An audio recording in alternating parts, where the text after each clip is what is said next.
At Digital Green, we've been using videos by and for farmers to share practices within these communities themselves. What's been exciting is that the first questions that people ask when they see these videos is, what's the name of the person in the video? Which village is he or she from? To say that if this person can adopt these climate smart practices, then I can too. Okay, great. Yes, I know very well this approach. This is a communication for development approach. It's a participatory approach that we together, FAO and Digital Green, we developed and a manual, no, a training manual that includes this dimension of local knowledge generation based on people's needs, but also a really systematic use of video, not only for the production, but also for the sharing. Can you tell us something about these aspects, how to share and how to do the right things while producing video?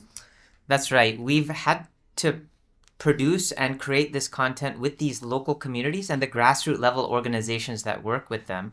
And we've been able to partner with the FAO to create a toolkit for participatory video production and dissemination, as well as now an e-learning curriculum that helps these organizations and local communities to learn about the process of creating a video through basics of storyboarding and shooting and editing that can make these videos relatable to their peers in these communities, and then how to facilitate the sharing of these videos amongst women's self-help groups and other types of farmer groups to engage these communities in a process of not just top-down showing of a video, but an interactive engagement with the communities so people can ask their questions about what they're learning about, what their feedback is, what their experiences are, and even the innovations that these farmers are often making for themselves. And this has allowed us to scale up this use of participatory video now to more than 6.9 million farmers across South Asia and Sub-Saharan Africa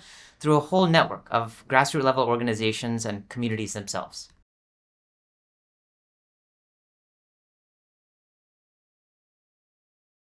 Yeah, we're very excited about the advances in generative AI and also the fact that many of these rural communities are coming online as internet connectivity and phones are also reaching even the farthest remote rural corners of the world. And these communities are often already searching online on Facebook, on WhatsApp groups, on YouTube channels for information. And what we've begun to do is to take this existing library of more than 10,000 videos in 40 languages that have been produced by and for farmers and putting them into a knowledge base that can then be queried over these same communication platforms that these farmers are already using, like WhatsApp and mobile applications and even interactive voice response on phones, so that in local language, voice, text, and images, these farmers, as well as the extension agents at a grassroots levels that are working with them, can triage the types of issues that these farmers are asking, and this itself can then become a source of new participatory knowledge that can inform fellow farmers, and as you said, can even inform researchers and policymakers, especially in all this climate change and variability that farmers are experiencing firsthand, can feed back up to higher level institutions to be able to better understand the needs and interests that these communities have.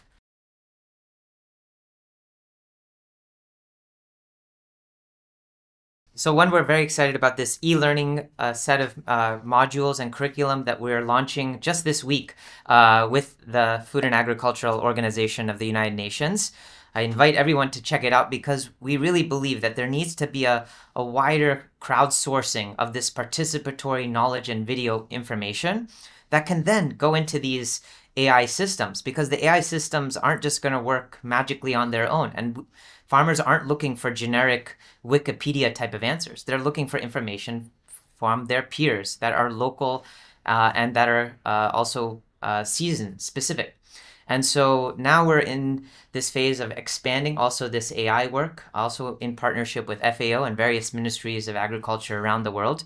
And we see a real opportunity to flip the paradigm of agricultural extension, which often has been a one-way flow of information from research to farmers. But rather with AI and participatory videos, now farmers can have their own voice and their own agency to choose what is the most important information for themselves and that they can share with their peers.